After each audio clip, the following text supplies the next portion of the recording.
Hey guys, so welcome to your midterm review video. We will be going over a bunch of important stuff from the Renaissance on your study guide, and we will be going over it as a game of horse. So Mr. Lasser and I will be asking you guys, or asking each other questions. Yeah, that's the idea. Yes, not you, although you should pay attention too. And if we know the answer, nothing happens. If we don't know the answer, we get a letter. And once the word horse is spelled out, that person loses. Pretty simple. Yeah, that's how the game works. You can play along if you'd like. We will beat you. But I'm also hopefully gonna beat Mr. Gopher. We'll see. As I did in the previous review video. Not true. It is true. Go check the comments out. You gotta vote. All right, let's get started. I'll ask you first. That's fine. All right, let's do it. So here's a toughie, but a goodie. What was the Renaissance? The Renaissance was a French word for rebirth, and besides being a French word for rebirth, it was also a reemergence of a lot of classical ideas that happened first in the Italian city-states and had a major influence on European thought and also European art. Ah, very good. Yes. You ready? Yeah. Oh, I'm Okay. definitely. How was the Renaissance different from the Middle Ages?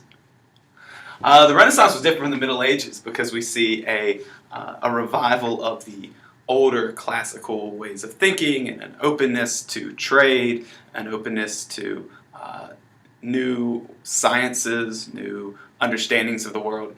We also see a decline in church power during the Renaissance, and we see new types of art being produced that had seemingly been lost during the Dark Ages or Middle Ages. We also see a decline of feudalism that occurs in the time period of the Renaissance. Cool.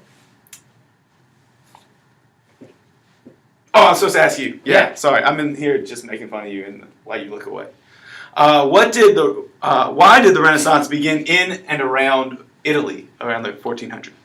For a couple important reasons. One was that Italy was a hub for trade, so they had contact with ideas in Greece, and they also had a rich urban middle class, and these guys were open to new ideas. They weren't just kind of caught up in the whole feudal arrangement, which was mostly rural, but they were instead thinking of new ways to approach life. On top of this, in Italy, they were surrounded by Roman ruins, so they had a constant reminder of the greatness of the past and a desire to live up to it once again. So next we've got what happens around 1500 that leads the Italian city-states to decline. Oh, geez. I'm going to have to go way back for this. I am pretty sure this is when France and Spain start to come in and fight over the Italian city-states and their riches and their trade. That's correct. Yes. All right, here's your question. What do Renaissance humanists think about human nature? Softball. Yeah, well, so basically the humanists believe that humans are good and that they can be made better and more noble through education. And so they're all about human self-development, and they believe that education should be about helping individuals achieve their individual potentials through studying stuff like language and mathematics, and that through studying this stuff, people can become good and also help society. Very nice. Next, what influence does humanism have on education? Oh man, I just answered that kind of. Yeah, and I wasn't paying attention at all. Good. It does say that humans... I'm just going to take an H for that. H for humanism. All right, yeah. Explain it away. Okay, well, like I just said... Go ahead, explain it to me. Like I just said, so in the Middle Ages, education was mostly focused on theology. And some of the smartest people in Middle Age society were focusing on how we can use logic to understand God. In humanist education, the focus shifts to using human knowledge to make society better. And so you see a shift away from theology and towards stuff like architecture and engineering and mathematics and sciences. So that's how humanism shifts education. So embarrassed, World Civilizations class who has me. All right, so here's your next question. Okay. Your third in a row. How does humanism influence literature? So Humanists are really into the vernacular. That is, they want to write in the language that everybody reads. This is different from the Middle Ages because in the Middle Ages they wrote in Latin. And basically they only wrote church stuff. There were some people writing other things, but in the humanist era, aka the Renaissance, they start writing books for everybody that are about all sorts of interesting stuff. For example, Dante writes this really cool epic poem about a guy who travels around in hell and purgatory and heaven. And he writes in Italian, not in Latin, so everybody can read it. All right, go for that. Next, we've got, how does humanism influence Renaissance art? Geez, can we stop at the humanism? All right, that's okay. It's very important to this time period, guys. So how does it influence Renaissance art? Well, the emphasis on the individual and not necessarily the religious leads to one big change in Renaissance art, which is the depiction of individuals, not necessarily church scenes or religious, what's the word I'm looking for here? It's not horse. Not just religious scenes. And then we also see, secular subjects. And then also we see some classical secular subjects come into play. Mm-hmm. Yeah. I think that's good enough. Thank goodness, man. All right, let's see what the next one is. What benefits did the production of art offer to powerful individuals and groups? Ooh, okay. This is a good one. So, people weren't just making art for no reason. And the reason we see so much art being produced in the Renaissance cities in Italy is there are a bunch of groups who are trying to use art to influence the way people think about the world. So the church is basically paying people to paint religious paintings in order to spread its message. So a lot of people can't read, but they can see these amazing, beautiful pictures of Christ and the Virgin Mary, and so they're using art to spread that message. Other groups are also using art to spread their own messages. And so basically the reason that art takes off in the Renaissance is it becomes a powerful way for different groups, including cities and the church and individual families, to spread their message to the rest of society. It's kind of like advertising, but before TVs and internets and stuff. All right, very good. Next we've got Italian city-states. Ooh. Okay, so describe the political world that existed in the Italian states at the time of the Renaissance. In one word, corrupt. In many words, we see a system that is dominated by individual families. For example, the Medici family or the Medici family. And they use their power and their influence to kind of make everything happen. We see that it's not necessarily cities run by democracy or by a king necessarily, but kind of by this upper class, upper echelon group of people, this kind of oligarchy that takes place, especially with the powerful families, which occasionally were very well connected to the Pope and therefore had a lot of other power, religious power as well. Mm-hmm. And they controlled all the money too. Yeah. All right, here we go.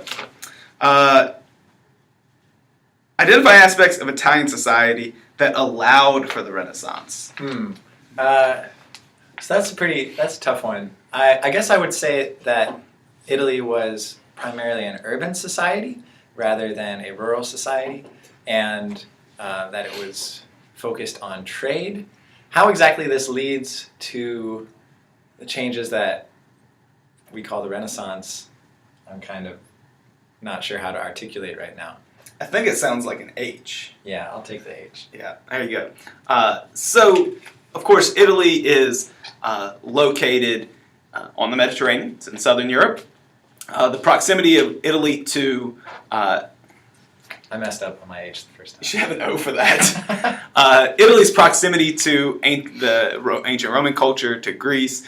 They trade with the Middle East, and so they are able to access those ideas as they begin to trade more and more, really starting with the Crusades, when they start carrying crusaders across the Mediterranean to the Middle East.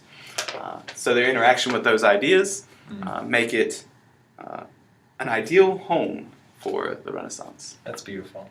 It is, right? All right, well, here's your question. Identify Florence, Milan, Venice, and the Medici family. All right, well, should I draw this? Sure. Okay, Oh, Italy looks like, what, this? With a boot? That's Italy? Thereabouts? I'd say so. Okay. So Rome would be here, but you didn't ask me about Rome. We have Florence here-ish. They're all located in northern Italy. That's the thing. All of them, Florence, Milan, and Venice, are all northern Italian cities, which is very important. The Medici family, as mentioned earlier, was the most powerful family in all of Florence. All right. I think I should probably have to take an O for that, since I couldn't locate them. I mean, because you can't put them... If you can locate them, I'll take an O. Yeah, so Florence is like right around here, Milan's up here, and Venice is over here. And you know that because Milan's major trade is with Western Europe, and Venice's major trade is with Greece and the Middle East. And Florence doesn't really trade, they just make They're stuff. the merchants. All right, I'll take an O for that one. All right, I deserve it. sweet. All right, next question goes to you. Okay. What did the Renaissance look like in Northern Europe? Well, the Renaissance doesn't actually look like anything because it's a concept. But some things that characterize the Northern Renaissance are painting is a little bit different. So Renaissance art in southern Italy are these like really monumental, huge paintings. A lot of them are this style called frescoes. Up in the Northern Renaissance, paintings tend to be small, and they use oil paint, which is a new technique that they master that allows them to do all sorts of other. Jan van Eyck for the win. Yep, Jan van Eyck. What else happens in Northern? Oh, well, so there's a big movement in the Northern Renaissance that's called Christian humanism, and these biblical scholars start to research like the history of Christianity and Christian ideas, and they begin to criticize the way the Catholic Church does a lot of stuff. And the most important guy in this movement is Erasmus, who supplies a lot of ideas that Luther and other Protestants will later latch onto. So, Very good. Yeah. I think we should skip the next question that you're about to ask me. all right, I So will I ask you listened that one. that time. So he just answered the question about some of the things about Christian humanism, beliefs of Christian humanism. Okay, so how did the printing press impact Europe? Yes, my favorite question of them all. The printing press was like Twitter in the Middle Ages.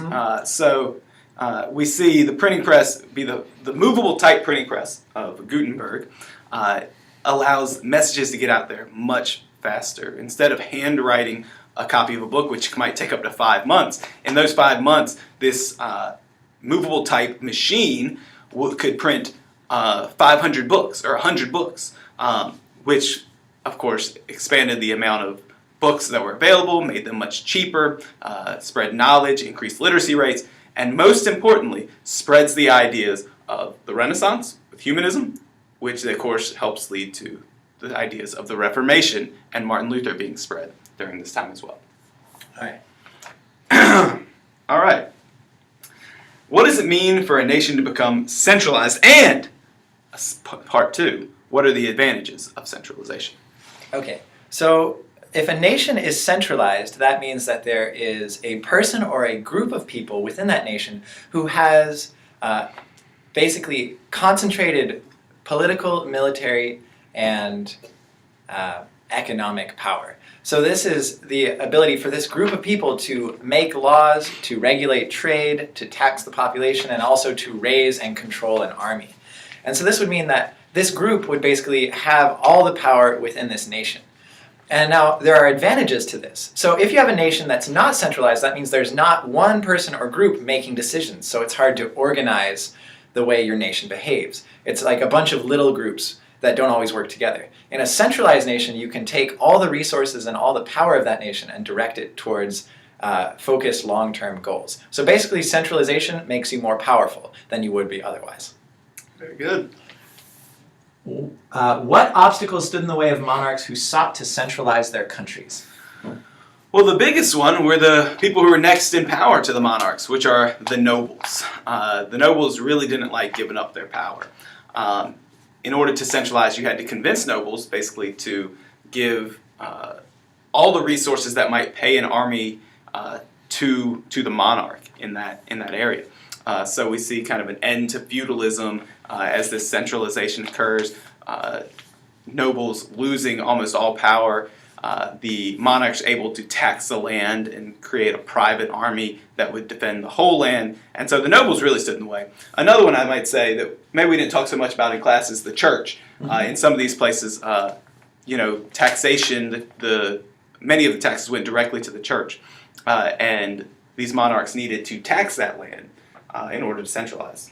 Which is why in places like, I would say, France, we have, when the king gets the power to tax the church land, they're able to centralize there. Would you? Yeah, that's really interesting. That's a good connection, and that might explain why a lot of Protestant nations centralize around the time of the Protestant Reformation, because they're able to take that tax and keep it rather than send it to Rome.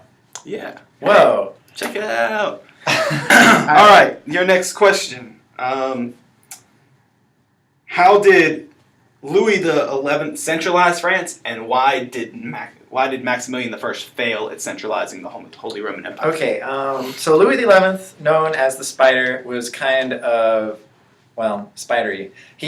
And so his main goal was to take power away from the nobles and to keep it for himself. So he had to go up against the nobles. And basically the nobles didn't like this, and they formed a league against him. But Louis was able basically to play them off and to kind of pick off the weaker nobles one by one. And he acquired the land of the nobles and all the men from there. And so he was able to acquire more land, which gave him more taxes, which gave him a stronger army, until before long he was the strongest guy in the Kingdom of France, and he could basically tell all the other nobles what to do. So he centralized successfully. Maximilian in the Holy Roman Empire took the opposite approach. Instead of fighting against the nobles, he tried to basically buy them over to his side. So he was like, hey guys, if you'll listen to me and set up like these new systems for centralization, I'll give you some more power and some more ability to control what happens in your land. And so this didn't work out because the nobles took what Maximilian had to offer, but never actually gave up any power in response. And so Maximilian actually went backward, and he had less power, and the nobles had more power than at the beginning. So France centralizes and becomes really strong. The Holy Roman Empire fails to centralize and remains weak and divided. Very good. What three political entities emerged as the most powerful European states by 1550? Three political entities. France. Yeah, definitely. Spain. And England. Yep. Yes, because they all centralize. Indeed. How does the emergence of centralized states lead to an increase in violence in Europe? Okay, so basically these three states, France, Spain, and England, all centralized around the same time, and they're all more or less equally strong. But they're all trying to become stronger and expand into the rest of Europe. And so these three states will compete with each other for power basically on and off for the next 200 years. In the case of England and France, even longer. Up until like 1815, they're basically fighting each other constantly for control of Europe. So these three powers become rivals and strive for European dominance. All right, we can skip the next one. We can go to Reformation now. Yeah, let's do that. So this is my jam, guys. About to come back. What are the main beliefs of Lutheranism? Oh, Lutheranism, the big one, the one the Catholic Church was freaking out about, was that salvation is by faith alone, sola fide. And then another that the answer to salvation is found only in the Scripture, sola scriptura, which is very different from the Roman Catholic ideas that you need faith and good works to get in heaven, and that you need the Catholic Church to get in heaven, not just the Scripture. The Catholic Church is based on not just Scripture, but both Scripture and tradition. Luther said, oh, you only need Scripture, and you only need to have faith. Okay. Let's see. Why did Martin Luther object to the sale of indulgences? All right. So this is what really gets Luther in trouble. Before this, he just is kind of like a Catholic monk with some strange ideas. But when he objects to indulgences, the Pope and the rest of the church come down on him. So indulgences are basically a good work. You can do an indulgence, or in this case, buy an indulgence to get time off of purgatory. And so somebody is selling indulgences in Luther's town, And Luther, who believes that good works don't help you because sola fide, he argues that indulgences don't do anything. And so that basically the Catholic Church is taking people's money in return for nothing. And so that's why he tacks up the 95 Theses on the door of the church. And basically this starts off the whole Reformation that ends with the breakdown of Western European Christendom into many different groups. That's correct. It's the end of part 1. We'll be back with part 2.